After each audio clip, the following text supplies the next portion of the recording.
Okay, so we've got a massive problem with the car. We've built obviously a new fantastic spicy Micra version 3 into an absolute weapon. Just had it downloaded on Wednesday, just 447 horsepower now. So it wants to kill me. I don't know however to say it. The car literally just wants to randomly pull me left and randomly pull me right on acceleration, and the more power we put through it, the worse the problem gets. I've just completed a track day just yesterday in an effort to change some settings. I had Rob Boston do a full geo on it, call away to everything, took it back to Cadwell, and the issue is still there. We've also taken the diff out of the gearbox and we've re-shimmed it for a less lock rate. Still does the exact same thing. So at this point we're kind of thinking that the geo and the diff isn't the problem. Well, the geo, we're kind of thinking it is a problem. So what we're thinking is happening is the wishbones are flexing. Now, I come from an old Honda background, as you can tell by the old EF Civic hatchback there and the old four-wheel drive Civic wagon shuttle here on the lift. I'm only into Micras because it was business, but I also do like Micras. Obviously, I wouldn't have built the spicy Micra if I didn't like Micras. But back in the Honda days, quite common to have a wheel hop issue, especially on these older EF-shaped Civics. They're, again, an old 80s design. They have the lower control arms, and then they have a radius rod. You can probably just see it there, a radius rod there, which attaches the lower arm to the front cross member here. And that prevents the wheel being dragged and pulled forward. So we're going to introduce something similar on this now. The EG chassis, the latest chassis, EG EKs, have a very, very similar setup to how this is on the car, with the contact point here and this here, but they also do suffer a lot from wheel hop and similar sort of situations to this. So what they do is on the EGs and EKs is they attach a bar from the wishbone to the contact point here on the chassis. Now, this is something I already planned to do back in December when I started to build this car in secret. Hence why, when I redid all this front end, I redid all this to mount all the splitter on. All the steel work here has all been changed, and then I put this bar in the ear in preparation to do this traction bar, because I thought it might have been an issue, but it's obviously more apparent now to do it than ever before. So it's going to be a pretty simple job to start off with. We're going to weld a bracket onto here, and then we're going to attach a rose jointed linkage between the two. Now, that's going to prevent the wheel from moving backwards in the arch, but it's also going to prevent it from being moved forward. That's the theory. Using a solid linkage with rose joints and hind joints, depending on what part of the wheel you're in, it's going to be solid. There's going to be almost no movement in that. Now, the issue I've got is we've got 24 hours to round 2 at Donington time attack. So my task today on this Saturday is to do as much modifications as possible. Now, if I had the time with Donington not far off, I would obviously go in and design the whole new tubular lower control arm, but unfortunately I just not had enough time to order parts. The parts I managed to get here are probably going to get us through this weekend, and then the traction bar at least I'll be able to reuse when we come to do a full tubular arm setup. So on top of putting this traction bar in, we're going to change this inner joint here for a rose spherical bearing.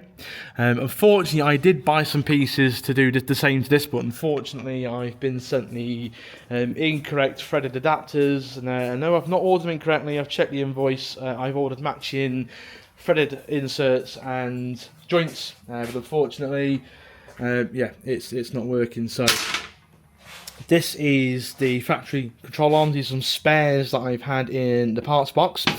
So what I'm going to do is, on the inner point here, is I'm going to cut off this rubber bush, and then this is a spherical bearing housing, and then I'm going to weld that in its place, and then we can use a spherical bearing.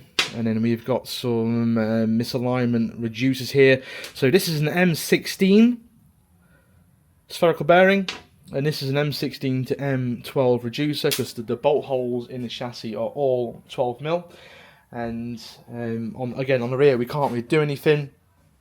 And then what we'll do as well is, obviously we're going to weld some brackets to here, is we'll come in and we'll probably put a strengthening plate across the top here.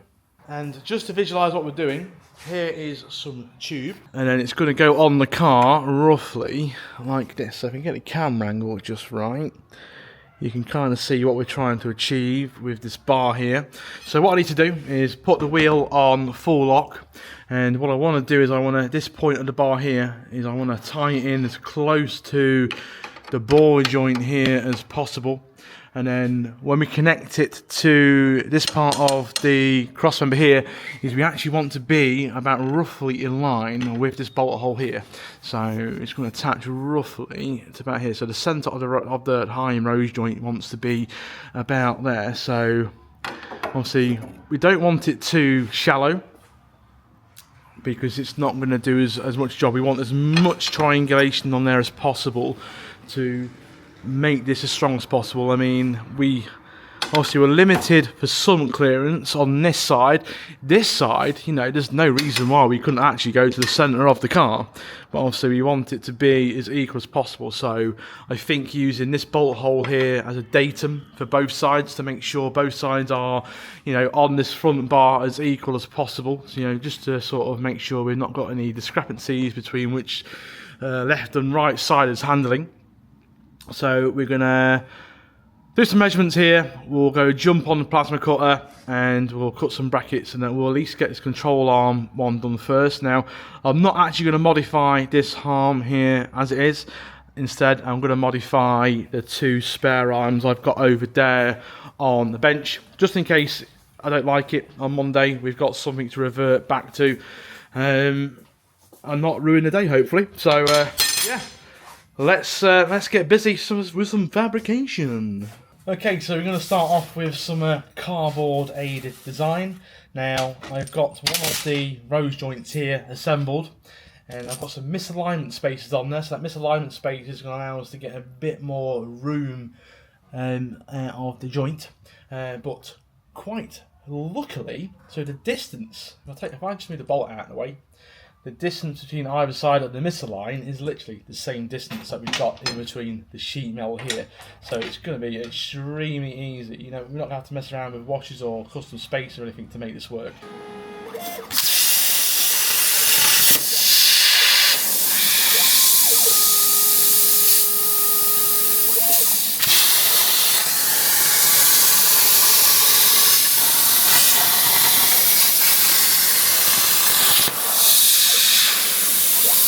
So that's the first one done. I'm already happy with the first revision. I don't think I want to go back and revise it even more. But as you can see, we've got the rose joint on there with the misalignment spaces. And obviously the misalignment spaces allow us to get that really important wiggle room when it comes to the suspension go up or down, either on full compression or droop. And all we're simply going to do now is weld these onto the control arms. Okay, so that's one assembly, just all sort of like tacked together and bolted together. You can sort of see the spacing we've got here with the misalignment joiners, or the misalignment spacers, and then we've got a bit of 1-inch tube here. Now, I did want to use CDS, but unfortunately, with the time scale I had, I didn't have time to get any CDS in, so we are going to use ERW just to see how we go at Donington, and then they either survive, they don't, or we replace them, but we will be using that with CDS.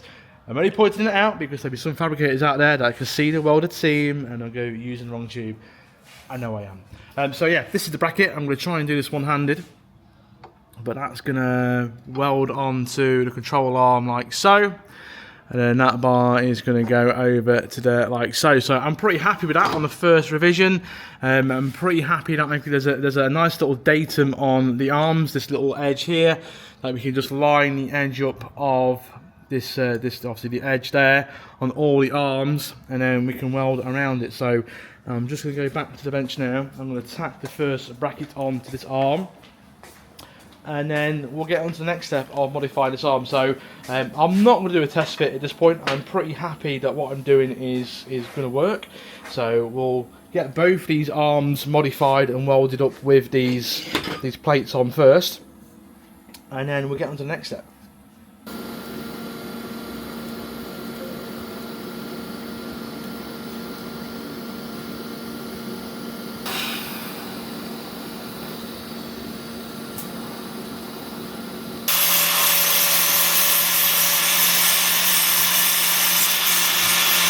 Okay, so that's the first wishbone modified with a bracket. I'm extremely happy with how it's come out.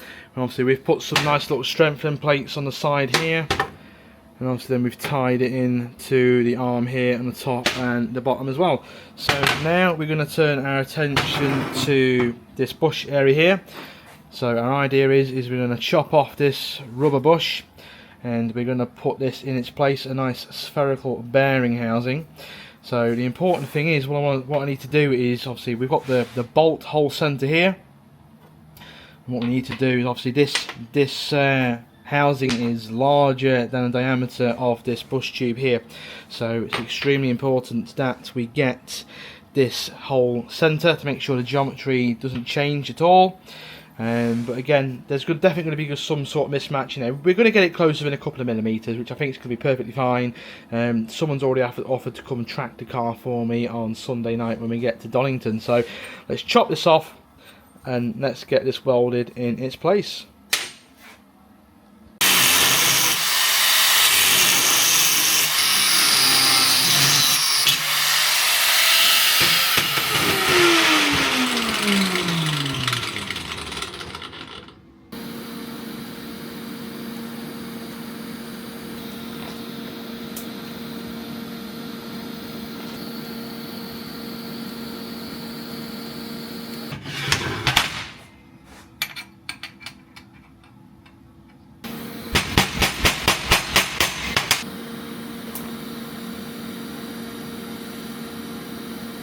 Okay, so this is the first arm complete.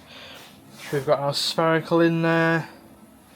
We've got a rose joint for our traction bar, and I've just swapped over from the existing arm on the car the roll centre kit. So yeah, this is the passenger side. So let's just go get this on the car.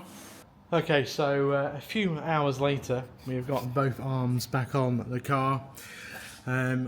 Swapped over the second roll centre, and 3 hours later, I'm not even kidding you. Look at me. Look at the state of my face.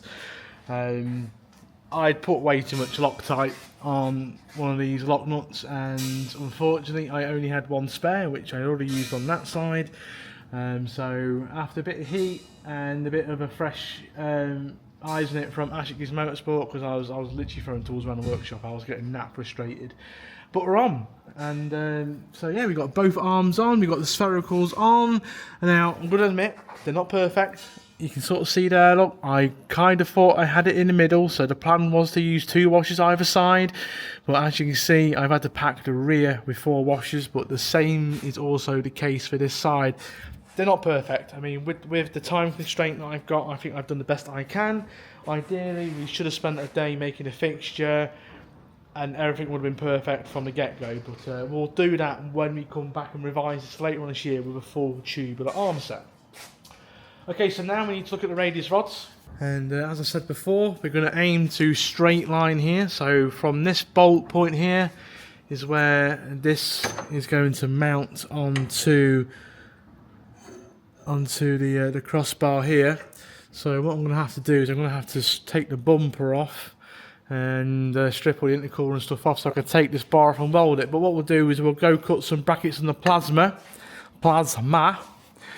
and yeah, we'll start to get this this traction bar sorted.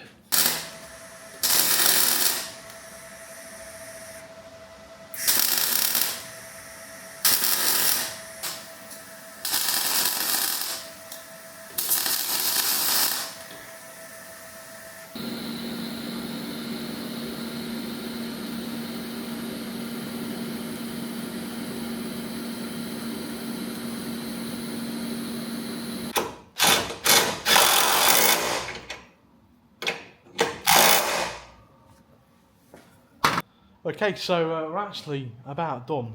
So I've got both traction bars on. This is the passenger side. We've got this bar on here, and we have got the driver's side here as well. I've welded on some reinforcement gusset on here. Now, it's not pretty, and if I had time, I would have took it off and took it to the bench, and I would have TIG welded it all, but just obviously lack of time at the moment, so it's just easier to do it on the car. I mean, I've been at this since 10 o'clock this morning. It's now 8 o'clock, so the 4-hour job that I thought it was going to take is, it's taking all bloody day, and I've still got to change the CV joint on this drive shaft. But yeah, I'm dead happy with that. I've just been round with a tape measure, and I've just measured all these points just to make sure that everything is as square as possible. Now we're in like a 2mm tolerance between a couple of bolt holes, which I don't think is enough at this minute to really worry about. I mean, I suppose the test at the moment is to get this to a track, which obviously unfortunately is going to be Donington on Monday for round 2 of time attack, and see if it actually solves the issue. And if it does, we'll come back and we'll strip it off and we'll tidy these welds up, and we'll get all this lot powder coated and make it look pretty once again. While I was in here as well, is I've shortened the anti-roll bar linkage. There was about an inch spacer tube in between the top and the bottom bush, and you can probably just sort of see here where the anti-roll bar has been touching the chassis. So what I've done is obviously I've taken that big spacer out, put a couple of thick washers in there, which has, it's shrunken and brought the anti-roll bar down for clearance. So what I'm going to do now is I'm just going to lower the car down, because no doubt some questions in your head is, what is this bar going to do to the geometry when the suspension moves up or down? Well, the truth is, I don't really know.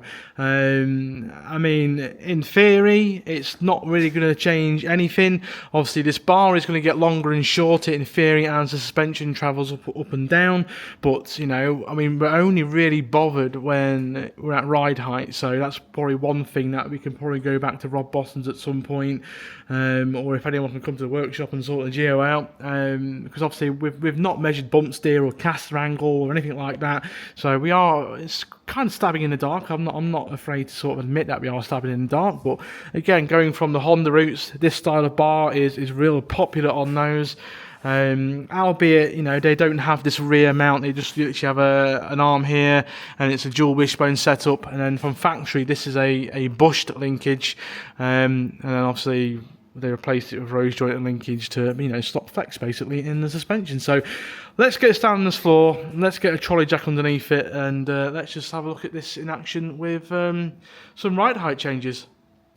Okay, it's a bit crude, but it is what it is. Hopefully I've got the camera in such a way that I can show you what's going on. So what we're kind of thinking at the moment is that the position of the hub is going to change when we go up and down. So what we'll do is we'll keep the hub central. We'll take a datum from here to the centre of the hub nut. So we are looking about 359 millimeters. And what we'll do is we'll slowly jack this up. Now it's not going to work because we're actually lifting the car off the lift, I think. No, it's moving, it's moving. So we'll go until we lift the car off the lift. Obviously this is OSHA approved. Right, okay, I don't go anymore. Okay. Starting them. Right, okay, so we have got a transmission jack underneath here. I've got the camera in hopefully a position that we can see. So what I'm going to do is I'm going to take a couple of datums. So I'm going to measure from the centre of the hub here to this part of the arch here. And that is roughly 359 millimeters. So we'll do 359 millimeters. I can't write. So that's this way. I know you can't see what I'm writing, but then what we'll do is we'll take a datum as well from that bolt hole there, the centre line of the hub nut. That's 425 mil, 425 millimeters. And then what we'll do is we'll start checking it up. Obviously, if this is sketchy, don't try this at home. We are OSHA approved. So what we'll do is we'll lift it up until we start lifting this lifted pad off the sill. Let's settle for a second. Right, okay, so we've lifted that up. How far have we lifted the car? That is It's 399 mil. Let me get my pen. Where's your bloody pen? 399. 399. So let's just call that 25 mil. So we've lifted the suspension an inch, and then we'll take a measurement from here. And that's not changed. It's 359 mil. I mean, I know I can't prove it to you, but take my word for it that is still 359 mil. So that is about where the car's going to sit with the wheel on, and over an inch of suspension travel. Obviously, more is obviously going to introduce obviously under actual load and whatever. But the fact that has not moved a mil forward or a mil back in an inch of suspension travel tells me that that's going to do well. It's not going to change anything basically, so I'm pretty happy with that. Okay, so let's wrap this video up. There we have it. One traction bar setup done on the old spicy Micra. So we're not really going to know if this has done anything worthwhile until Donington on Monday. Obviously it's currently, I'll show you my messages and my dick pics. Get out of the way. Oh, bloody hell. It's 9:05 in the PM and I'm shattered. I'm going home. I've achieved mostly what I wanted to do today. I mean, we could go test. I mean, obviously very naughty on the estate. Obviously it's down here, but honestly I'm just absolutely knackered. And to be fair, it's raining, so we need to really test this under a high grip situation, because when it wheel spins it doesn't do it, which kind of tells me it's something to do with flex. So that's it. What do you think? Is this going to work or is it not? I'm going to know before this video is even published. So there might be another clip after this which tells you if it's worked or not. But yeah, what are your thoughts? Obviously chassis flex, there's a lot more I can do in regards to fixing chassis flex. It's just obviously time. I did want to put a rose joint on the back of the wishbone, if you remember, but unfortunately I was sent the wrong weld on the fitting. I got the right one side, but obviously I got two, the other one was wrong. So unfortunately that's going to have to be a job for another day, and obviously that's going to require maybe like a machined aluminium bracket on the back to hold the rose joint. But yeah, what do you think? Is it going to work? Is it not going to work? Comments down below. What can we do to improve it? See you in the next video. Oh, and I'm hoping you like the content. You know, it's been a while. It's going to take some time to get back in the swing of things. It's going to get, you know, you have to get used to my slim face and everything now. But yeah, thanks for watching. Glad to be back, and yeah, see you in the next video.